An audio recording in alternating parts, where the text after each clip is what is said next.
Hello, my name is Kathy Russell and I'm one of Canada Life's technical support consultants who works within the ICANN Technical Services team. This presentation is part 1, a brief introduction to investment bonds.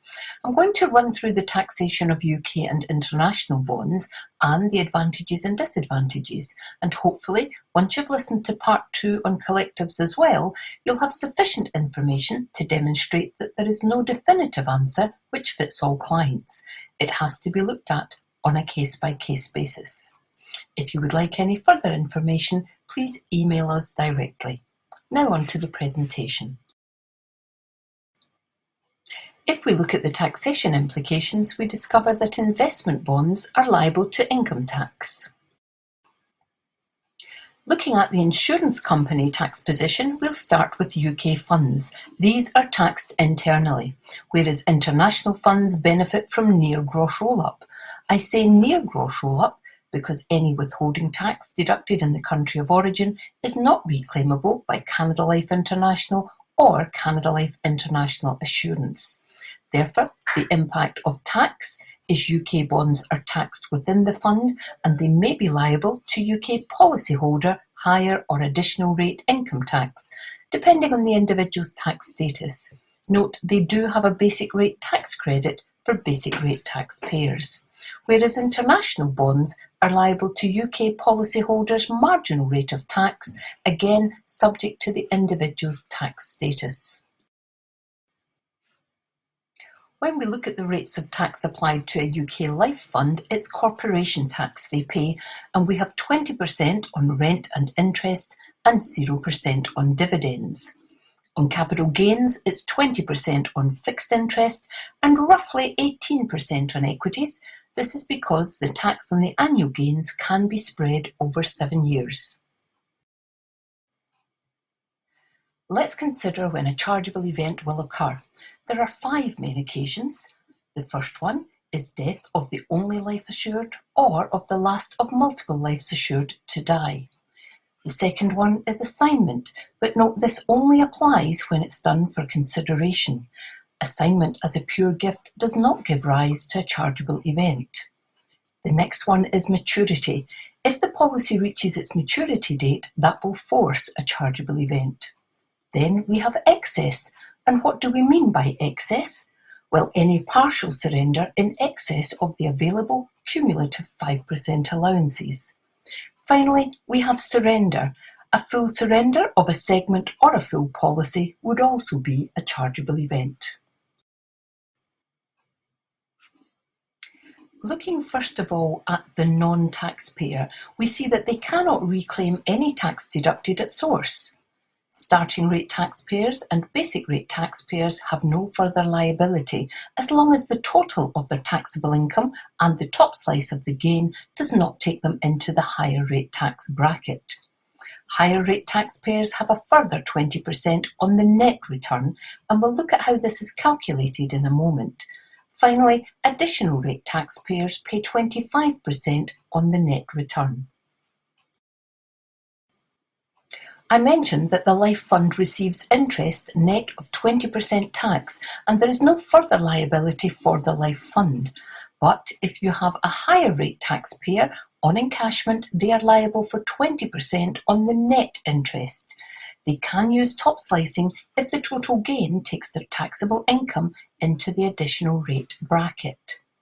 Let's assume a gross interest payment of £100 is made. The net interest received by the life fund is £80. A higher rate taxpayer pays a further 20% on the £80 net payment. That's £16.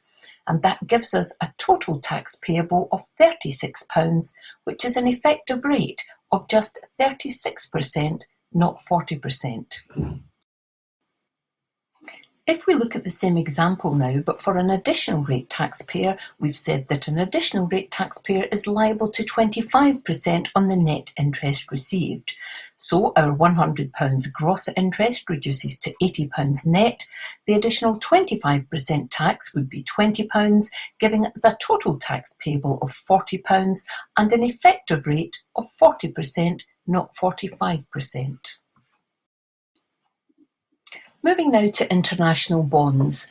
A non-taxpayer has no liability as long as the gain doesn't take them into a tax bracket. And don't forget they can offset any unused personal allowance. The basic personal allowance is £12,500 in the 2020-21 tax year.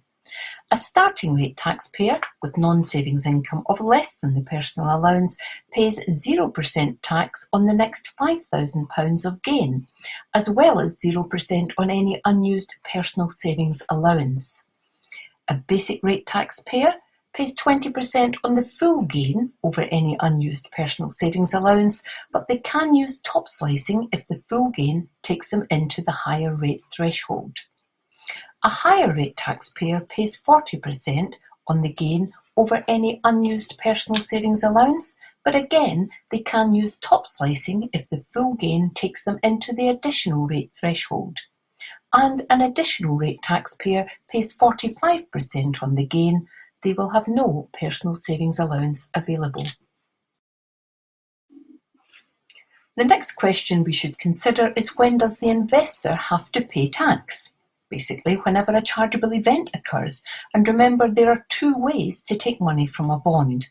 Any partial surrenders across all segments which exceed the cumulative 5% tax deferred allowance are treated as falling at the end of the policy year, which is not necessarily on the day or even in the same tax year that the withdrawal was made. Whereas a full segment or full bond encashment is treated as a tax event on the day it is done.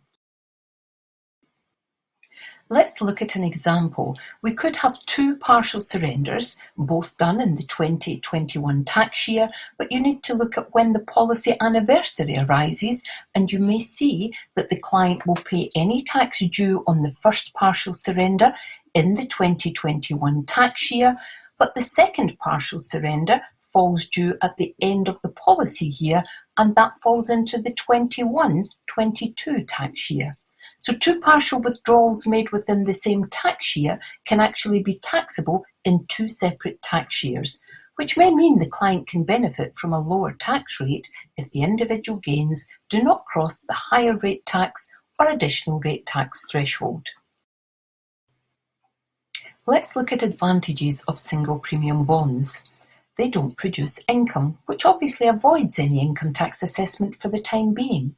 And they are usually exempt from personal liability to capital gains tax, again simplifying the tax situation. That means that self-assessment is very limited. It is only when there is a chargeable event, by exceeding the cumulative 5% allowance, for example, that there is a need to tell HMRC about it. Indeed, the 5% allowance itself is seen as an attractive feature of the single premium bond. The ability to take up to 5% of the initial premium each year for at least 20 years without any further tax complication is seen as highly beneficial and very useful for numerous tax planning purposes. It is possible to assign one of these contracts by way of a gift to another adult. Alternatively, trustees can appoint segments to beneficiaries, which is very useful when we're looking to benefit younger children, and it can change the person on whom the gain is assessed. The assets underpinning such vehicles can be chopped and changed, and this will not result in a tax event. This ensures that management of portfolios is carried out with a minimum of fuss, and this in turn, hopefully, can enhance the returns received. Investment bonds are not normally included where means testing is applied by a local authority for residential care. They are also extremely useful for inheritance tax planning. And don't forget about top slicing when the gain takes you into one of the higher rate tax brackets. Together, all the above points provide the unquantifiable but clearly significantly attractive benefit of tax control. But as with all products, there are indeed disadvantages. Perhaps the major criticism of a life assurance contract is the fact that because it's exempt from capital gains tax, it does not give the investor any opportunity to use their annual CGT exemption, although they are free to use this elsewhere. Mind you, very few UK residents actually enjoy gains that fully utilise their CGT annual exemption. Investment losses, once realised, cannot be set against other gains, nor can they be carried forward. If we're talking about a UK bond, then the underlying funds do get taxed at broadly 20%, and this underlying taxation is not reclaimable for non-taxpayers. So in summary, when it comes to making a decision, remember to look at each case on its own merits. What is the purpose of the investment? What is the client looking to achieve? And what are the client's own circumstances? Here are some points to consider. The time horizon of the investment. If you're looking at a bond, that's classed as a medium to long-term investment. So if the bond is going to be encashed within the first year or two, it may not be the right solution. What about how actively the investment will be managed? Remember, switching funds inside a bond wrapper does not generate CGT calculations. What about asset allocation? Is the client looking for income or growth, or perhaps a bit of each? And what about the tax allowances and exemptions? If they are already being used elsewhere, they can only be used once.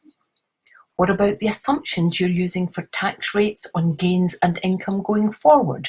Remember, the client's circumstances may change and they may become a higher rate or a lower rate taxpayer in the future. What about the tax position of the client? Again, it could be for the actual client, it could be for beneficiaries under a trust. Do factor in what that future tax position is likely to be. Don't isolate tax as the sole factor when making that decision. There are many other things which can impact on the choice of investment vehicle. And don't forget to have an exit strategy. Remember, a bond uses the tax position when a gain is assessed on encashment. When it comes to the question of should I use bonds or collectives, remember they are very different structures and each case should be decided on its own merits. Don't forget to listen to part 2 on collectives so that you have all the necessary information to make that decision. And there is full support for this and all tax and trust arrangements. In the first instance, contact your local account manager for support on specific cases or general principles surrounding tax and estate planning. That's for both UK and international products. You can also go to our dedicated ICANN Technical Services website for more information.